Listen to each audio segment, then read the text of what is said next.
그리고 그걸 이제 GS를 간단하게 좀 요약을 해보자면 그때 사람들이 어떻게 살았나. 이제 하루 종일 그냥 동물 쫓아다니고 먹을 식물 채집하고 뭐 이러는 건데 매일 6시간에서 8시간을 걷습니다. 수렵을 하기 위해서건 채집을 하기 위해서건 하루 종일 걸어야 돼요.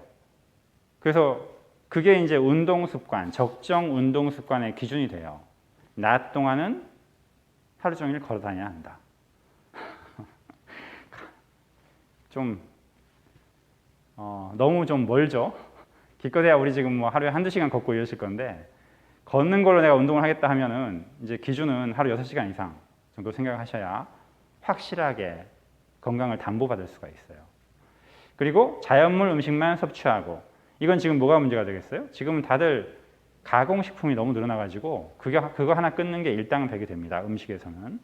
그래서 그 자연물 음식 이걸 강조한 뭐 니시요법, 거순요법 하나같이 다 채소 많이 먹어라 이런 얘기 하잖아요. 그건 의미가 있죠. 다만 이제 그렇다고 채식을 해버리면 안 되고 채소를 많이 먹는 건 아주 중요해요. 근데 고기를 안 먹어버리면 또 다른 문제가 생기기 때문에 이때 주식으로 먹었던 것들 제일 많은 건 주변에 있던 풀이겠죠. 그러니까 채소가 중요해지는데 이 동시에 초식 동물도 충분히 많이 있었거든요. 그래서 고기나 생선도 이 기본은 먹어줘야 한다는 거. 그 정도만 지키면 식사는 큰 문제가 안 되고요. 그리고 해가 지면 잠자리에 든다. 이건 이제 뭐 알고 계시는 분이 많을 거니까. 그리고 평생 150명만 알고 지냈다. 이 말은 그 당시에 이제 지금처럼 막 무슨 모니터 기기가 있고 온갖 인터넷 때문에 이렇게 정보가 막 폭주하는 사회가 아니고 그냥 하루 종일 살아도 이렇게 뭔가 정보량 자체가 많지 않는 그런 사회였다는 거. 그래서 지금도 이 머리, 대뇌의 사용량을 줄이려고 하는 명상 이런 게 도움이 되는 이유가 인간 DNA가 이런 조건에서 만들어졌기 때문이죠. 여튼 대충 이제 이렇게 요약을 해볼 수가 있고요. 근데 지금 사람들은 하루 종일 앉아서 생활을 하고 가공식품, 정크푸드 이런 게 갈수록 증가하고 있고 특히 서양에서 이게 심하죠. 그리고 이제 우리나라도 이미 서구화돼 버려서 우리나라도 갈수록 영향을 더 받고 있고 불규칙하거나 너무 부족한 수면 습관도 문제가 되고 대뇌의 과로나 스트레스 같은 것도 문제가 되고 그래서 이 차이만큼 이렇게 살면 누구나 건강해지는데 지금은 이렇게 살잖아요. 그리고 사람에 따라서 이 차이가 더 큰 사람이 있을 거고 더 작은 사람이 있을 거고 이 차이가 커질수록 더 몸은 안 좋아집니다. 거의 기계적으로. 그리고 그게 나이가 들수록 인생의 후반부에 누적돼서 나타나게 되고요. 보통 이제 성장기까지는 큰 문제 없이 내 몸이 버텨주는데 체력이 떨어지는 중년 이후부터 이제 더 문제가 되죠. 하여튼 그 대표가 이제 암이라고 보시면 돼요. 그래서 방금 한 얘기를 조금 더 전문적으로 나눠서 보자면 식사 습관, 운동 습관, 수면 습관, 마음 습관으로 나눠서 보자면 이제 자연물을 먹고 살면 건강하는데 지금 이렇게 가공식품이 범람하면서 두 가지 중요한 문제가 나타납니다. 식사는 영양소는 결핍돼요. 그래서 비타민이나 무기질이나 섬유소나 이런 것들은 많이 드실수록 좋아요. 다양하게 많이. 저게 대표가 뭐다? 채소. 그리고 한식의 밑반찬. 이 두 가지는 아주 건강한 식단이 됩니다. 그리고 칼로리는 과잉이 되죠. 탄수화물, 단백질, 지방. 그래서 뭐 고기다, 뭐 현미다, 백미다, 뭐 빵이다 이런 것들은 종류가 중요한 게 아니고 양을 절제를 하셔야 돼요. 양을. 현미, 백미 이런 거 따질 필요는 크게 없고 자기 마음에 먹는 거 드시되 총량이 너무 많지 않게. 이거 두 가지를 한꺼번에 하려면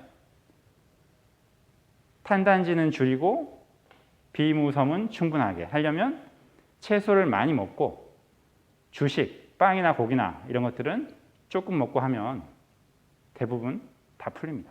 거기에 이제 한식 밑반찬까지 추가되면 아주 훌륭하게 풀리죠. 식사, 그다음 운동. 그리고 제일 문제가 되는 게 운동이에요. 기준이 이제 워낙 턱없이 높기 때문에 거의 낮 시간 동안 하루 종일 걸어 다녀야 되는데 지금 우리는 좌식 생활 해버리니까 이거 하나가 일당백이 됩니다.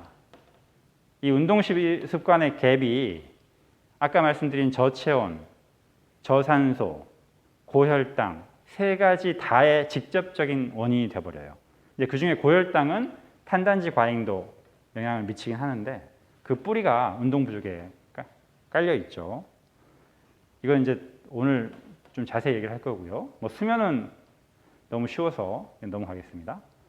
그리고 마음도 요즘은 너무 내 머리를 쓸 일이 너무 많죠. 너무 하여튼 정보량이 폭주해가지고 그거 하나 일당백이라서 이 차이만큼 이제 몸이 나빠진다는 뜻이에요.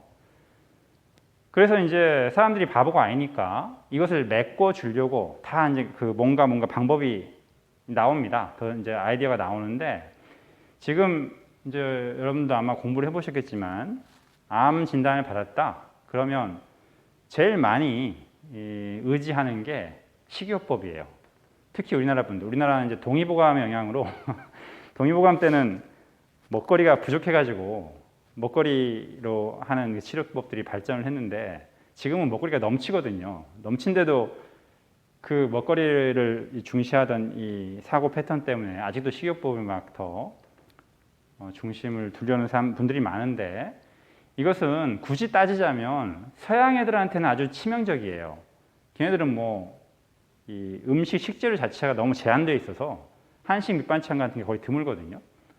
그냥 무슨 뭐 빵이나 고기나 우유나 이런 것만 먹고 사는 애들이라서 걔네들한테는 이게 아주 중요해지는데 동양에서는 식이요법이 중요하긴 하지만 제1 변수가 되지는 않습니다. 그냥 보조 변수 정도로 생각하시면 돼요.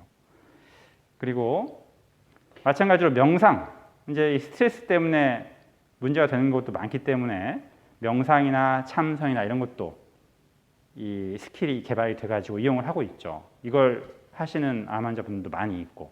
근데 문제는 뭐다? 옛날에는 식이요법이나 명상만 해도 도움이 많이 됐어요. 옛날에는.